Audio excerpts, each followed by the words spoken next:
ассалому алайкум шунавандаҳои гиромӣ. гуфторамонро аз силсилаи хониши адабӣ оғоз менамоем.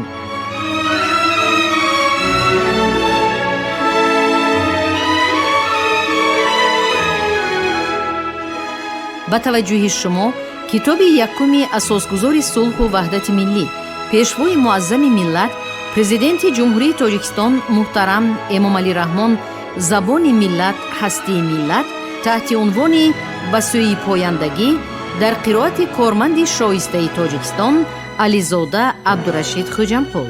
гуфтори даҳум.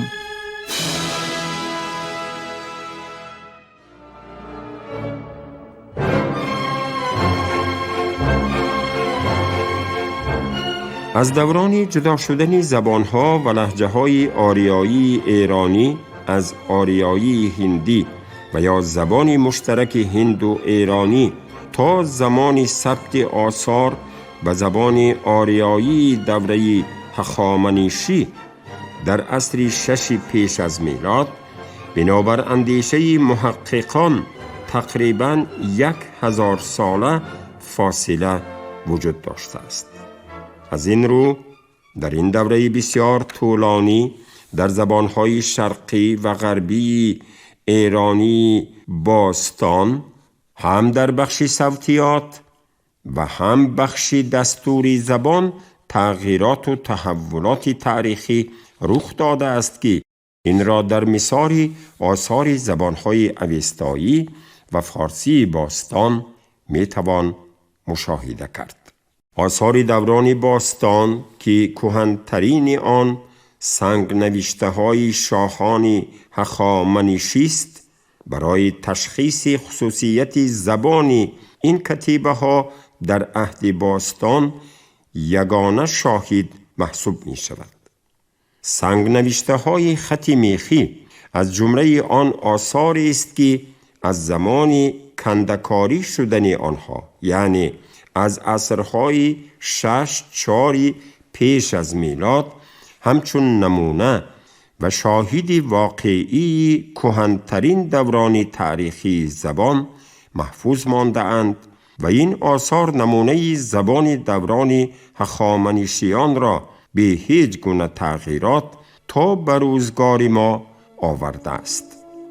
امروز این آثار ارزشمند تاریخی همچون گنجینه بی‌نظیر از میراث فرهنگی مردمان آریایی ایرانی به تمدن بزرگ جهانی وارد شده است که این مایه افتخار ما و همه مردمان ایرانی نژاد می باشد.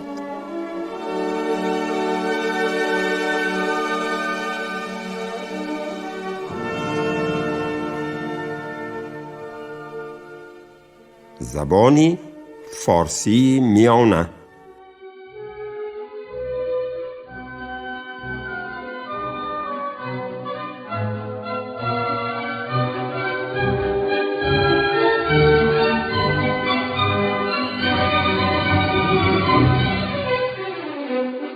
پس از دوره باستان و یا زمان هخامنشیان از عهد ساسانیان سالهای 224-651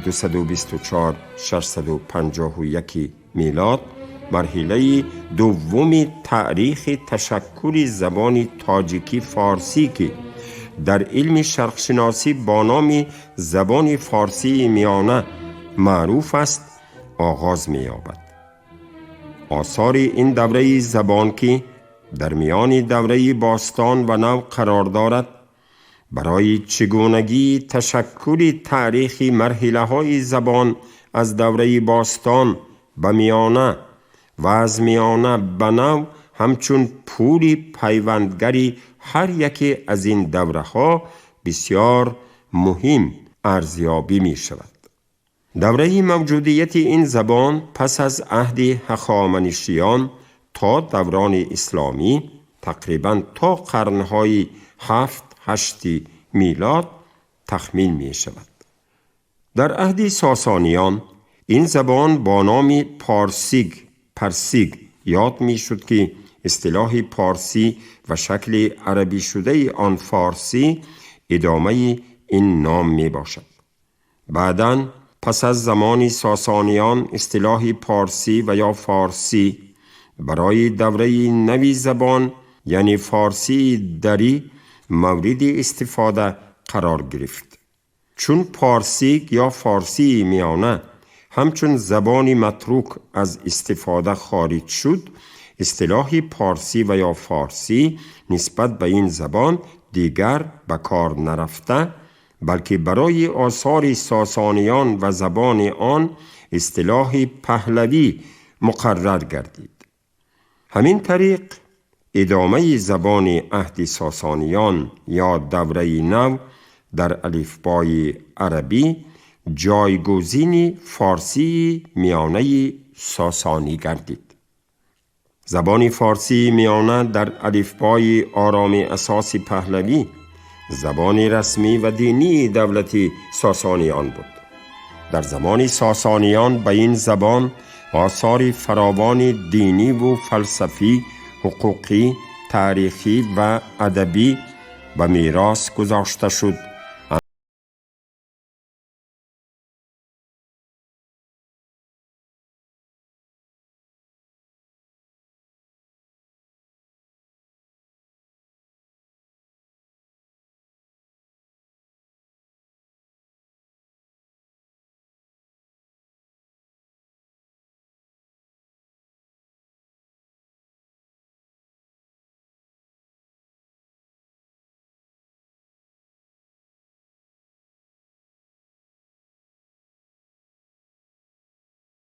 پهلوی و الفبای مانوی معلوم است. در رسم الخط پهلوی آثاری گوناگونی از قبیل سنگ نوشته های پهلوی، نوشته های روی سکه ها، مهرها، سفال نوشته ها، پوست نوشته ها، پاپیروس ها، آثار پهلوی کتابی، زبور پهلوی و در الفبای مانوی در اساس خط سوریانی آثار فارسی میانه مانوی از ترفان نوشته شده. همچنین بعداً تعداد از متنهای پهلوی به خط اوستایی، پازند و پارسی نیز برگردان شده اند. سنگ نوشته های دوران ساسانیان که کهن‌ترین بخش آثار پهلوی محسوب می شوند به عصرهای 3-6 میلاد منسوبند. پوست نوشته ها و پاپیروس ها شامل نامه ها و اسناد دولتی بوده. در آنها عنوان ها و اصطلاحات نظامی و نامنگاری نیز استفاده شدند. یکی از آثار بسیار مهم زبانی متنهای پهلوی کتابی دانسته می شود. این آثار با نام ادبیات پهلوی معروف بوده. بیشتری آن از متنها و نوشته های دینی عبارت است.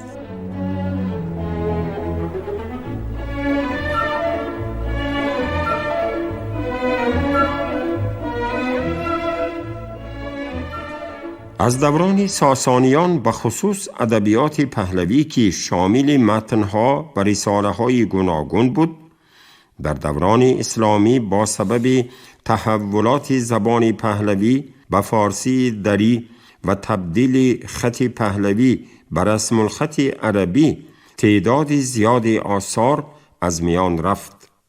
برخی از رساله ها و کتاب های پهلوی دینی به مانند دین کرد، بندهیش، نخست آفرینش، دادستان دینی، داستانهای دینی یا قضاوت درباره دین و چندین آثار دیگر که در عصر نوح میلادی تهیه گردیده اند، امروز از منبع‌های مهم زبانی دانسته می شوند. زبان دوره میانه دارای 2 مرحله تشکل، آثار پهلوی و مانوی بوده، با 2 نوع خط یعنی خط پهلوی و خط مانوی کتابت شده است.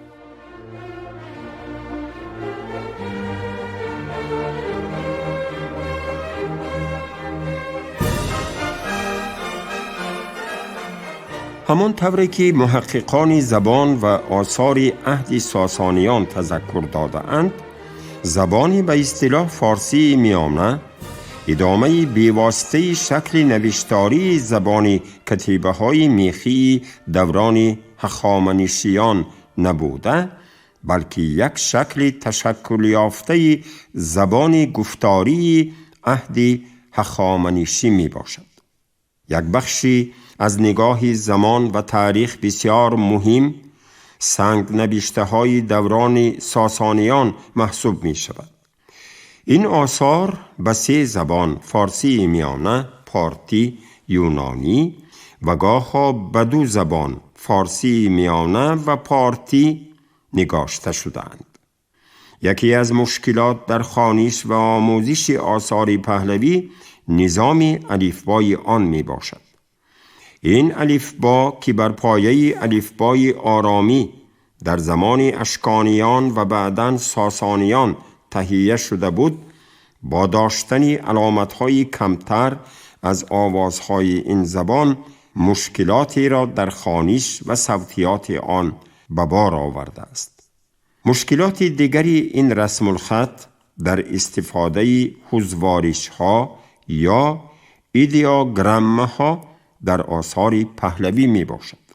این حضوارش‌ها در فرهنگ پهلوی، فرهنگ آرامی به پهلوی ترجمه و معنی شده اند. زبان فارسی میانه یا پهلوی ساسانی از نام یکی از لهجه‌های قسمت جنوبی ایران ولایت فارس گرفته شده است. نام اصلی زبان در شکل پرسیک از اول هزاره میلادی به ما رسیده است. و غیر از ولایت فارس با این زبان حد اقل ساکنان 2 ولایت جنوبی ایران، کرمان و مکران نیز گفتگو می کردند. این زبان تقریباً 1000 سال در سده 4 تا میلاد تا عصرهای 7-8 میلادی وجود داشت. بعداً هم از طرف زردشتیان استفاده شده است. تاریخ انکشاف زبان فارسی میانه به 2 دوره اشکانی ها و دوره ساسانی ها تقسیم می شود. تغییرات کلی اساساً به دوره آخری رشد این زبان راست می آید. از بس که خط این زبان در دوره اشکانی ها و ساسانی ها آرامی بوده، در آن حضوارش ها فراوان استفاده شده اند، خصوصیت های دستوری و آوایی آن بعد از آشکار شدن آثار مانوی از ترفان که با خط فونتیکی آوایی نوشته شده اند معین گردید.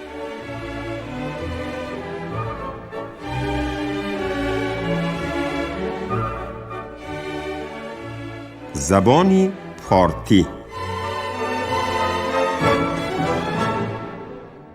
در تشکل دوره نوی تاریخ زبان پارسی دری و یا فارسی تاجیکی، نقش زبان پارتی از نام منطقه پارت و زبانها و لهجه‌های شرقی از جمله سغدی و باختری خیلی مهم ارزیابی می شود. زبان پارتی به گروه زبانهای غربی ایرانی شمال غربی داخل بوده، زبان مادری پارت ها می باشد. پارت، پرثاوه یکی از ولایت های باستانی آریایی بوده، از دوره شاهیگری مادها و هخامنشیان معلوم و یکی از ساتراپی های ولایت های این دولت ها به حساب می رفت. در زمان ما این سرزمین بخشی از ولایت‌های استان‌های خراسان و گرگان و مازندران و قسمت خردی از بخش جنوب غربی ترکمنستان را تشکیل می‌کند. زبان پارتی زبان رسمی و دولتی شاهنشاهی اشکانیان پارت 250 تا میلاد 224 بعدی میلاد بوده، از این زبان نوشته های بایگانی شاهان این سلاله از پایتخت اولی آنها شهر نیسا نزدیکی اشکاباد امروزه، شکل درست این کلمه اشکاباد از نام شاهی اولی پارتها اشک اول گرفته شده است که در اینجا رسم تاجگذاری او برپا شده است. در سده اولی هزاره یکم میلادی و نوشته های شاهان ساسانی و اینچنین کتیبه های مانوی پارتی از طرفان چین باقی مانده است.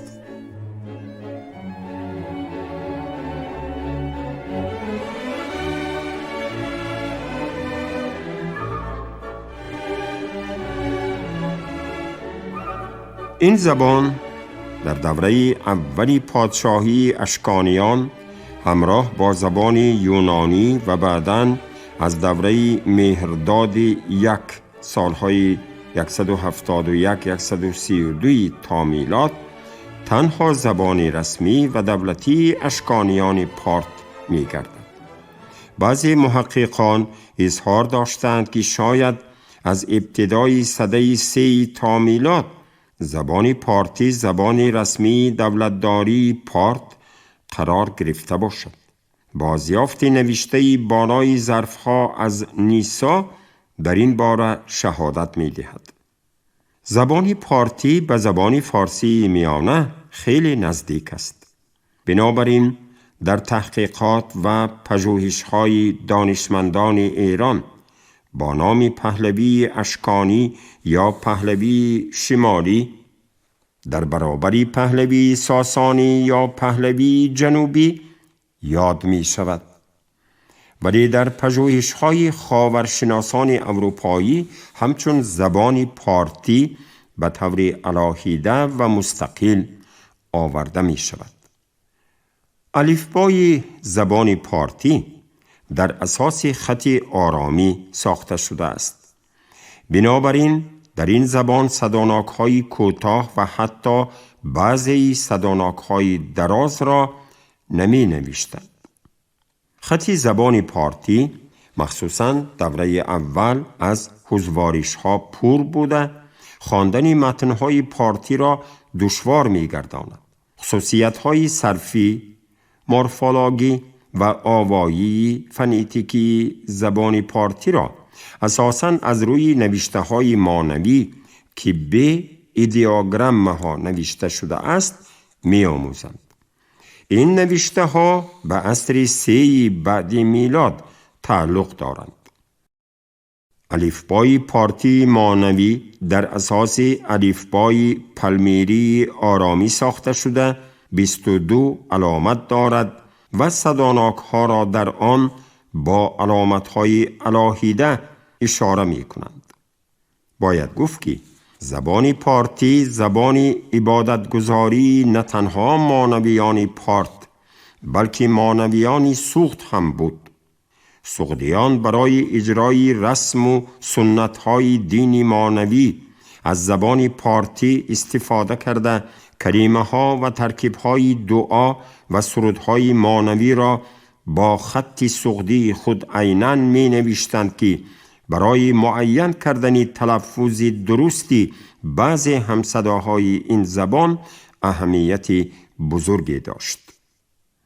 میراث فرهنگی و آثار ادبی عهد اشکانیان پارت در شکل اصل تا زمان ما خیلی کم رسیده است.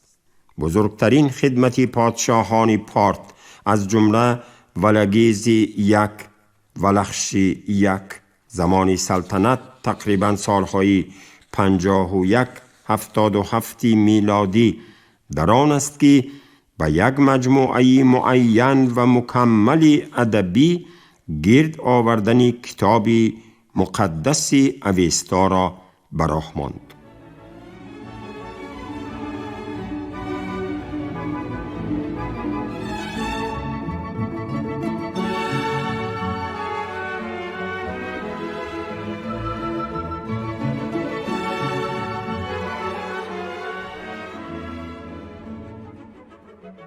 متن پهلوی یادگاری زریران نمونه پرارزش ادبی عهد پارتها بوده از لحاظ جنبه اساطیری و روایتی به فرهنگ آریایی و اوستا ارتباط دارد.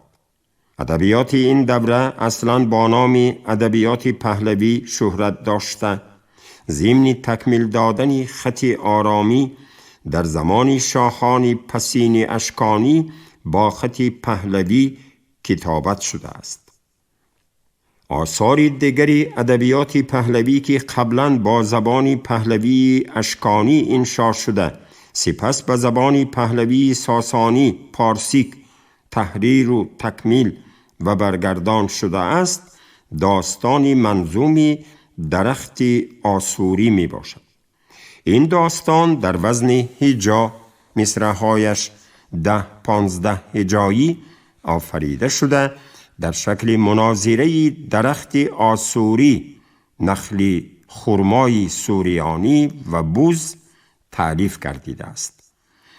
احتمال می رود که این داستان قبلا جنبه شفاهی داشته، شاید در مذمت اشرافان اجنبی یعنی سلیوکی ها گفته شده است، زیرا درخت سوریانی به ارکان دولت و باششگاه مرکزی سلیوکیان که در قلمرو سوریه و بابل بود یک شباهت و نسبت عجیبی دارد.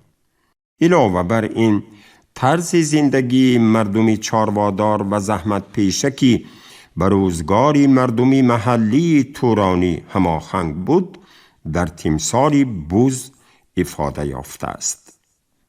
زبان پهلوی و ادبیات پهلوی که در عهد اشکانیان پارت پایه‌گذاری شده بود، چون میراثی مشترک قوم‌های فارسی زبان از جمله نیاگان خلق تاجیک اعتراف شده است.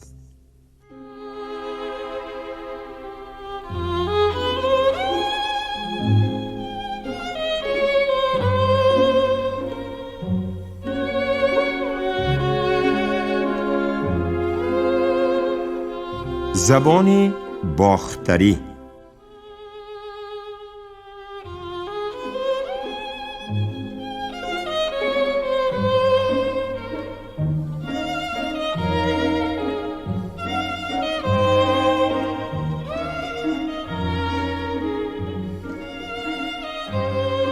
در تشکل و گسترش زبان تاجیکی یک گروه زبانهای ایرانی شرقی نیز نقش بزرگ دارند. این زبانها زبان باختری و زبان سغدی می باشند که در دوره نوی انکشاف زبانهای ایرانی بیشتر در بخش لغت و کمتر در بخش آوایی و گراماتیکی خیلی از خصوصیت‌های خود را به زبان تاجیکی داده‌اند. زبان باختری در اتنوگنز مردم تاجیک نقشی مهم دارد. آن از عصر 1 میلادی تا سالهای 560-570 میلادی، از آغاز دوره کوشانیان تا شکست دولت هیتاریان از طرف ترکها و ساسانیان، هم در باختر و هم در سغد زبان رسمی دولتی بود و در پیدایش و گسترش زبان تاجیکی نقشی مهم دارد، زیرا دوره اساسی پیدایش و تشکل دوره اول زبان دری و یا تاجیکی از قرن 5-9 میلاد به بعد به همین حوزه زبانی ارتباط دارد که این را آثار خطی و تحقیقات‌های معتبر علمی در 2 قرن اخیر به خوبی ثابت کرده است. پس از مهاجرت قبیله‌های آریایی معروف با نام‌های مادها و فارس‌ها به غرب ایران کنونی، در شرق سرزمین آریایی قبیله‌های دیگری آریایی شرقی از جمله باختری‌ها، سغدی‌ها، خوارزمی‌ها، سکایی‌ها و دیگر مردمان این حوزه‌های زبانی و فرهنگی در یک منطقه بسیار گسترده در کناری هم عمر به سر می بردند. این سرزمین های زیستی مردمان آریایی بنابر معلومات کتابی ویدیوداد بخش یکم برای شناخت مردمان آریایی مهم ارزیابی می شوند. همه آن سرزمین های شرق آریایی که در ویدیوداد ذکر شده اند در تاریخ تشکل خلق تاجیک نقش مهم دارند و بیشتر زبانهای معروف این نواحی از جمله باختری، سغدی و دیگر گویش‌های محلی در رشد زبان تاجیکی نیز نقش بازیدند. باختر از قدیمترین سرزمین‌های مردمان آریایی شرقی بوده که ذکر این نام در آثار تاریخی از جمله اویستا و سنگ نبشته داریوش یک شاه هخامنشی در بیستون دلیل آن می باشد. همچنین باختر از آن سرزمین هایی است که در آن یک بخش اویستا در زمان گستریش آیین زردشتی از جانب پیامبر زردشت در دربار ویشتاسپ حاکم باختر آفریده شده است. این سرزمین مثل سوخت و خوارزم و سیستان و دیگر نواحی شرق آریا دارای زبان مستقل بود. همچنان که درباره زبانهای سغدی و خوارزمی دوره باستان چیزی نمی توان گفت، در مورد زبان باختری باستان نیز به درستی نمی توان قضاوت کرد. اما زبان باختری باستان در برابر سغدی باستان و خوارزمی باستان همچون مرحله آغازی این زبانها مثل فارسی باستان یا آریایی در زمان هخامنشیان وجود داشته و مردمان باختر به آن تکلم می کرده اند و این همه زبانها و لهجه ها با وجود داشتن مشترکات فراوان از همدیگر تفاوت‌های نیز داشتند. این تفاوت‌ها یا مخصوصیت‌های زبانی را بر اساس آثار زبان‌های باختری، سغدی و خوارزمی دوره میانه میتوان مشاهده و خلاصه کرد. همچنان که از مقایسه آثار زبان‌های باختری، سغدی و خوارزمی و تحقیق دقیق صوتیات و لغت آنها برمی آید، زبان‌های مذکور طوری عصرها قرابت و شباهت‌های نظررسی را در خود حفظ نمودند. از این رو می توان قضاوت کرد که شباهت و نزدیکی این زبان‌ها در حوزه زبانی شرق آریا در عهد باستان با همدیگر باز هم نزدیکتر و قویتر بوده است. زبان باختری باستان که در یک دوره با زبان آریایی هخامنشی وجود داشت، پس از اشغال باختر از جانب اسکندر مقدونی سالهای 329 327 پیش از میلاد و تأسیس دولت سلجوکی ها یک جا با زبان یونانی مورد استفاده قرار داشت و همچون زبان محلی مردم باختر و نواحی اطراف آن به شمار می رفت. آثاری از زبانهای باختری، سغدی و خوارزمی به دست آمده به دوره میانه تشکل این زبانها ارتباط داشته، در هر مورد این آثار همچون نمونه دوره دومی رشد ساختار این زبانها از قالب باستان به قالب دیگری دوره میانه معنی می شود.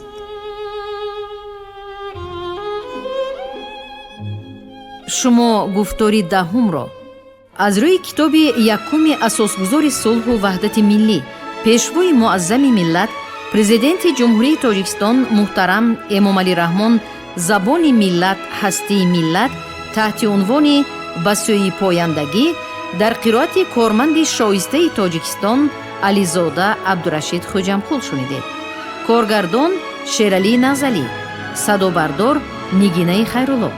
پایان گفتار از سلسله خوانش ادبی.